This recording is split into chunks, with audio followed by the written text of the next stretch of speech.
مجھے ایسا لگتا ہے کہ عمران خان صاحب نے تمام کاروباری شخصیات کو مخاطب کیا کہ آج مجھے ایسا لگتا ہے کہ سول سوسائٹی کو کیا جب بنیادی انسانی حقوق کی بات ہوتی ہے، جب پیکا ایکٹ، دیکھو میں نے بتایا تھا، یہ نہ کہنا کچھ صحافیوں کو ایسا لگا ہے کہ لیٹر ریجیکٹڈ، لیکن بہرحال جنہوں نے خط لکھا ان کا خط پروڈیوس نہیں ہوا، جن کو ملا وہ کہہ رہے ہیں کہ ہمیں ملا ہی نہیں۔ اور سر 26ویں یعنی ترمیم کے بعد تقریباً ایسا لگ رہا ہے کہ فروری کو ہو جانا جب جوڈیشل کمیشن کا اجلاس ہوگا، ابھی اسٹرینتھ باقی ہے، 5 کی بجائے ججز کی تعداد ہوگی 7 ڈیل کرنے کا، اور 26ویں یعنی ترمیم کے سائے کے نیچے وہ کہہ رہے ہیں روز ایک نیا بچہ جانتی ہے 26ویں یعنی ترمیم۔ بسم اللہ الرحمن الرحیم، السلام علیکم، ایک نئے ولاگ کے ساتھ سلمان حیدر۔ ویسے تو واقعی لگ رہا ہے کہ چائے کی پیالی میں ارتاش ہے، جس نے خط لکھا ہے اس کی خط کا نہیں پتا، وہ خط کا اگر کسی نے کوئی پارچہ یا مندرجات کوئی دیکھے ہوں تو دیکھے ہوں۔ پہلے کہا جا رہا ہے کہ عمران خان صاحب نے 6 عدد ایڈوائسز کی ہیں، اور کسی کو لگتا ہے شاید پورا خط ہی بہت زیادہ سمجھ آ رہا ہے اور جس طریقے سے اس کو رسپونڈ کیا جا رہا ہے، لیکن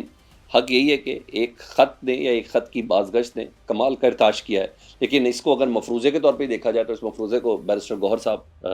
یقین کے بہت قریب تک لے کے جا چکے ہیں کہ جی عمران خان صاحب نے خود یہ خط پڑھ کر سنایا جس کو لکھ کے آرمی چیف کو بھیجا گیا ہے۔ لیکن میرا سخت اختلاف ہے اس خط کے مندرجات کے حوالے سے، اس کے پوائنٹس کے حوالے سے، اگر اس مفروضے کو اگر صحیح طریقے سے اس کو تسلیم کر بھی لیا جائے تو عمران خان صاحب کے خط میں نا ویسے تو کہا جا رہا ہے کہ آرمی چیف صاحب کو خط لکھا ہے، لیکن مجھے ایسا لگتا ہے کہ عمران خان صاحب نے تاریخ میں اپنے آپ کو زندہ رکھنے کے لیے یہ خط لکھا ہے کہ کل کو ہسٹری کے اندر یہ ہو، اسی طرح جس طرح قائد اعظم کے خطوط ہوتے ہیں جو آج بھی ہمارے کسی نہ کسی کورس کے اندر پڑھائے جا رہے تھے، انہوں نے اپنی صاحبزادی کو لکھا یا انہوں نے فلانے کو لکھا یا لارڈ ماؤنٹ بیٹن کو لکھا، اسی طرح غالب صاحب کے بھی خطوط بتائے جاتے ہیں، علامہ اقبال صاحب کے بھی خطوط بتائے جاتے ہیں۔ تو یہ سم سارٹ آف دس ہے۔ یہ وقت میں تو شاید ایسا لگ رہا ہے کہ انہوں نے آرمی چیف صاحب کو مخاطب کیا، لیکن میری انڈرسٹینڈنگ کے مطابق، میرے خیال میں، مجھے ایسا لگتا ہے کہ عمران خان صاحب نے اس میں پوری قوم کو مخاطب کیا اس خط کے اندر، اور بلکہ پوری قوم کے نظاری بات ہے، ہماری فوج بھی ہے، فوج کے جنرل سے لے کے آرمی چیف سے لے کے سپاہی تک کو اس میں مخاطب کیا گیا ہے۔ ابھی میں پوائنٹس جب آپ کے سامنے شیئر کروں گا تو ڈیفینیٹلی آپ کو اس بات کا اندازہ ہوگا کہ میری بات کس حد تک دوست ہے۔ پوری عدلیہ کو مخاطب کیا ہے، جس میں چیف جسٹس آف پاکستان سے لے کے ایک عام ڈسٹرکٹ کا کوئی جج ہو یا کوئی مجسٹریٹ ہو، وہ تک اس کے اندر شامل ہیں۔ کیوں ایسا لگ رہا ہے کہ پوری پارلیمنٹ کو اس میں مخاطب کیا ہے، چاہے ایوان بالا ہو چاہے ایوان زیری ہو، ان کو اس کے اندر مخاطب کیا گیا، تمام سیاسی جماعتوں کو اس میں مخاطب کیا گیا، خاص کر وہ سیاسی جماعتیں جب اپوزیشن میں آتی ہیں تو ایسی بہت باتیں ہوئے باجوہ کہہ کے بات کرتی ہے، یا احمد فیلڈ کے باہر کھڑی ہو کے بات کرتی ہے، یا اینٹ سے اینٹ بجا کر بات کرتی ہے۔ مجھے ایسا لگتا ہے کہ عمران خان صاحب نے تمام کاروباری شخصیات کو مخاطب کیا کہ آج پاکستان اس نہج پر پہنچا تو اس کی وجہ کیا ہے۔ مجھے ایسا لگتا ہے کہ سول سوسائٹی کو کیا جب بنیادی انسانی حقوق کی بات ہوتی ہے، جب پیکا ایکٹ کی بات ہوتی ہے، جب ووٹ کا حق اور انتخابی نشان نہ ملنے کی بات ہوتی ہے، تو مجھے ایسا لگتا ہے کہ اس میں تمام چیزوں کو لکھا، باور کرایا گیا ہے کہ یاد رکھنا اس خط کے اندر کہ میں نے کہا تھا، چاہے اس کی کوئی بات نہیں، اس سے پہلے یہ جنرل یحییٰ سے بڑی بات نہیں ہے اس خط کے اندر، اس کے اندر نیوٹرل سے بڑی بات نہیں ہے اس خط کے اندر، اس خط کے اندر میر جعفر میر صادق سے بڑی بات نہیں ہے، اس سے زیادہ سخت باتیں وہ جو 450 صفحوں کا 449 صفحوں کا جو خط سپریم کورٹ میں لکھا ہوا ہے ابھی عمران خان صاحب نے، جس کو پڑھنے بھی میرا خیال ہے کہ چیف جسٹس صاحب کو ابھی موقع ہی نہیں ملا ہوگا، لیکن اس کے مندرجات ہم تک پہنچ چکے ہیں، یہ اس سے سخت چیزیں بہت پہلے ہو چکی ہیں، لیکن اس خط سے ارتاش ہے تو ڈیفینیٹلی جب ارتاش ہے تو ہم اس کے اوپر اس لیے بات کر رہے ہیں۔ بہرحال اور سے بڑی کیا بات ہو کہ سیکیورٹی ذرائع ہے کہ پھٹے پہ پھٹے مین اسکرین پہ چلائے جا رہے ہیں کہ او ہو سیکیورٹی ذرائع کو اس طرح کا کوئی خط موصول ہی نہیں ہوا۔ بھائی موصول نہیں ہوا تو پھر ٹینشن کس چیز کی ہے؟ اور سیکیورٹی ذرائع سے یہ بھی خبر چلائی گی کہ ہمیں پڑھنے میں کوئی انٹرسٹ بھی نہیں ہے، تو بھائی پھر پریشانی کس چیز کی ہے؟ تو یہ چیز خواجہ آصف صاحب کو بھی بتا دیں، یہ بات خواجہ رانا ثناء اللہ صاحب کو بھی پتہ ہونی چاہیے، یہ بات عظمیٰ بخاری صاحبہ کو بھی پتہ ہونی چاہیے، یہ بات وہ اسپیکر ہیں پنجاب اسمبلی ملک احمد خان، ان کو بھی پتہ ہونی چاہیے۔ ان تمام کو اس خط کے اندر ایسا لگ رہا ہے کہ جیسے عمران خان صاحب نے کوئی این آر او مانگا ہے۔ ایک پوائنٹ بھی ایسا نہیں ہے سر جس میں عمران خان صاحب کی کوئی این آر او والی ٹون نظر آ رہی ہو۔ ہاں کچھ ہمارے بڑے زبردست پنٹر قسم کے صحافی ہیں جو کہتے ہیں او ہو ٹیون بدل گئی، لہجہ بدل گیا، پتہ نہیں ان کو کیسے ایسا لگا۔ اچھا جی، کچھ مجھے ایسا لگتا ہے کہ یہ تو باور کرایا گیا کہ دیکھو میں نے کہا تھا، دیکھو میں نے بتایا تھا، یہ نہ کہنا کہ پہلے چیزیں میں گفتگو کے ذریعے بتا رہا تھا، اب میں لکھ کے بتا رہا ہوں کہ پھر نہ کہنا کہ میں نے بتایا نہیں۔ ہاں کچھ صحافیوں کو ایسا لگا ہے کہ لیٹر ریجیکٹڈ، کچھ کو لہجے بدلے ہوئے نظر آ رہے ہیں، کچھ نے کہا بات آگے بہت بڑی، مگر فواد چودھری صاحب کا جملہ مجھے بڑا اچھا لگا، جس طریقے سے یہ ایک حرارت کریٹ کی گئی ہے، انہیں کہ لگتا ہے چمچہ چلے میں ادھر چمچہ نہیں چمچے کر دیتا ہوں، لگتا ہے چمچے دیگ سے زیادہ گرم ہو گئے. لیکن بہرحال جنہوں نے خط لکھا ان کا خط پروڈیوس نہیں ہوا، جن کو ملا وہ کہہ رہے ہیں کہ ہمیں ملا ہی نہیں، یا جن کو ملنا تھا یا جن کو ایڈریس تھے. تو اس لیے میں کہہ رہا ہوں کہ وہ جو میسج تھا نا وہ اس کے اندر تمام چیزوں کے ساتھ پاس ضرور تھا. بہرحال آپ دیکھتے ہیں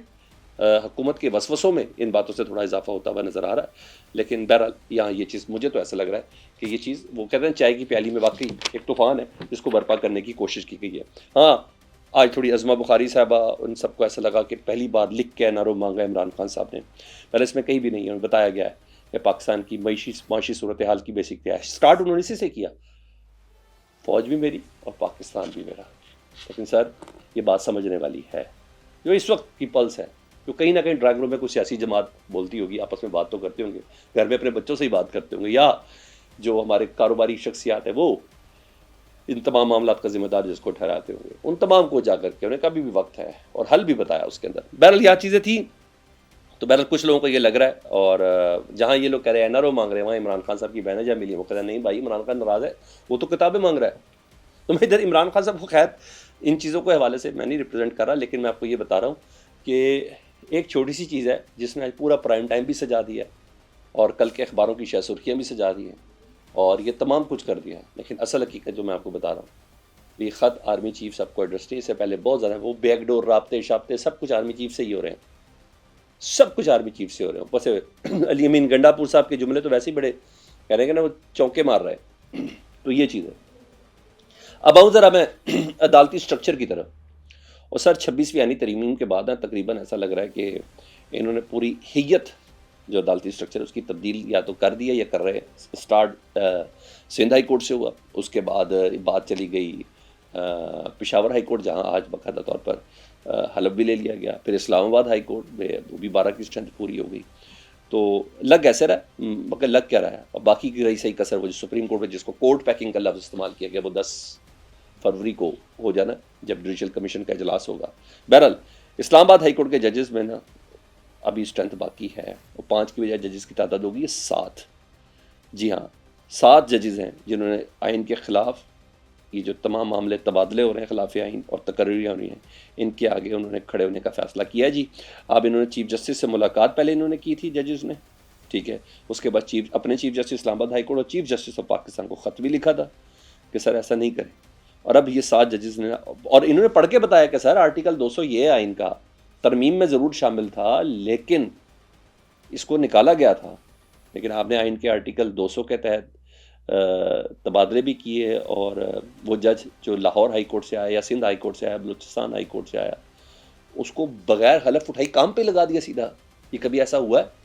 ویسے کامن سینس سے کبھی ایسا ہوا ہے؟ اب یہ اسلام آباد ہائی کورٹ کو جو جج ہے جو اسلام آباد ہائی کورٹ کا چیف جسٹس بنے گا تو وہ حلف نہیں لے گا، وہ تو آلریڈی اس کورٹ پہ تھا. اب یہ جسٹس عامر فاروق صاحب جب ایلیویٹ ہو کے سپریم کورٹ پہ جائیں گے تو سپریم کورٹ کا حلف نہیں لیں گے، اس دن سے ان کی سینئرٹی شروع ہوگی. لیکن میں نے بولا نا کہ مکمل طور پر اس کی حیت، اس کا سٹرکچر، اس کو تبدیل کرنے کا وہ 26ویں آئینی ترمیم کے سائے کے نیچے وہ کہتے ہیں روز ایک نیا بچہ جنتی ہے 26ویں آئینی ترمیم، اس کے اندر یہ بہرحال شامل ہوتے ہوئے نظر آئے. تو لیکن اس بار جو خط ہے نا سر یہ پھر ایک اور تگڑا لکھ دیا ہے 7 ججز نے، اور انہوں نے کیا ہے اگلا قدم اٹھایا ہے جس میں انٹرا کورٹ ریپرزنٹیشن ہے اور یہ ڈپارٹمنٹل ہے، یہ اپیل ہے جو دائر کر دی گئی ہے. اور جس خط میں جو چیزیں لکھی ہیں اس کے مندرجات میں آپ کے ساتھ شیئر کروں تو لبلباب یہ ہے کہ نیا جج نیا حلف اور باور کرایا بار بار یہ چیزیں. تو اس میں اگر یہ دیکھا جائے تو اس عام ملاقاتوں کے بعد اب جو کیا گیا ہے نا جی وہ یہ کیا گیا جی نئے جج جو ہیں جسٹس سرفراز ڈوگر صاحب کے حوالے سے انہوں نے کہا کہ سینئرٹی کو ایک بار پھر اٹھاتے ہوئے سینئرٹی لسٹ کے خلاف ریپرزنٹیشن چیف جسٹس اسلام آباد ہائی کورٹ اور چیف جسٹس پاکستان یحییٰ افریدی صاحب کو بھجوا دی گئی ہے. چیف جسٹس عامر فاروق کی منظوری سے گزشتہ روز ججز کی سینئرٹی لسٹ میں جاری کی گئی تھی جس سے ہائی کورٹ میں تعینات ہونا ہے اسی ہائی کورٹ کے لیے اس کو حلف لینا ہے. آئین کی منشا کے مطابق دوسرے ہائی کورٹ میں ٹرانسفر ہونے پر جج کو نیا حلف لینا پڑتا ہے. دوسرے ہائی کورٹ میں ٹرانسفر ہونے والے جج کی سینئرٹی نئے حلف کے مطابق ہوگی. ججز کی جانب سے دائر ریپرزنٹیشن سینئرٹی سے متعلق ججز کے تبادلے سے کوئی تعلق نہیں ہے. تو سر یہ اپنی پوری جنگ لڑنے کے پلان میں اور مزید آگے سنیں وہ جو 2 ججز تھے نا جو سگنیٹری نہیں تھے وہ علیحدہ سے سینئرٹی پہ سب کو ایک دم دھچکا تو لگا نا بھائی اچانک سے اٹھا کے اب گھر کا سربراہ کسی اور کو بنا دیں. آئین تو سب نے پڑھا ہوا تھا. تو یہ کون سی تشریح ہے جن کو پتا ہے؟ تو نئے ججز کی ٹرانسفر کے حوالے سے نا سینیٹری لسٹ سے متاثر اسلام آباد ہائی کورٹ کے جسٹس میاں گل حسن اورنگزیب صاحب اور جسٹس ارباب محمد طاہر بھی الگ سے اپنے ادارے کے سربراہ چیف جسٹس عامر فاروق صاحب، جن کو صرف یہ پتا ہے کہ میں جا رہا ہوں، جی ہاں، سینیٹری لسٹ کے خلاف intra court departmental representation file کی ہے۔ لیکن ان تمام چیزوں کے ساتھ آج کی ایک ملاقات بڑی زبردست تھی جسٹس یحییٰ آفریدی صاحب چیف جسٹس آف پاکستان کے ساتھ۔ کون تھا اس ملاقات میں؟ اس ملاقات میں تھے چیف جسٹس اسلام آباد ہائی کورٹ، اور اس ملاقات میں تھے chief justice Lahore high court. چلے معمولی بات ہے، چیف سے چیف ملا، لیکن نہیں، اس ملاقات میں پاکستان کے وزیر قانون بھی تھے، اعظم نذیر تارڑ صاحب۔ یہ تمام وہ شخصیات ہیں، یہ تمام کی تمام وہ شخصیات ہیں جنہوں نے مل کے ایلیویٹ کرنا ہے کچھ ججز کو 10 تاریخ کو۔ تو کہیں نہ کہیں گیم پلان ہے، ایسے نہیں کل اسلام آباد ہائی کورٹ میں وکلا نے اور پورے اسلام آباد بار میں ہر قسم کا احتجاج کیا تھا اور آج وہ احتجاج ختم ہوا۔ کہنے والے کہتے ہیں کہ ہمارے وزیر قانون نے بہت زیادہ کام کیا ہے۔ یہ چل رہا ہے سر، وہ پیالی میں جسے کہتے ہیں نا طوفان، یوں مبتلا ہے۔ لیکن ہاں شکر ہے سسٹم کو چیلنج کرنے والے لوگ بیٹھے ہیں۔ کیا کہا تھا وہ کالے بھونڈ، وہ کاٹنے کے لیے تیار ہے، میں نہیں، سپریم کورٹ کے ایک جج نے کہا تھا، وی آر بمبل بیز، تو گیٹ ریڈی۔ اجازت دیجیے، اللہ حافظ۔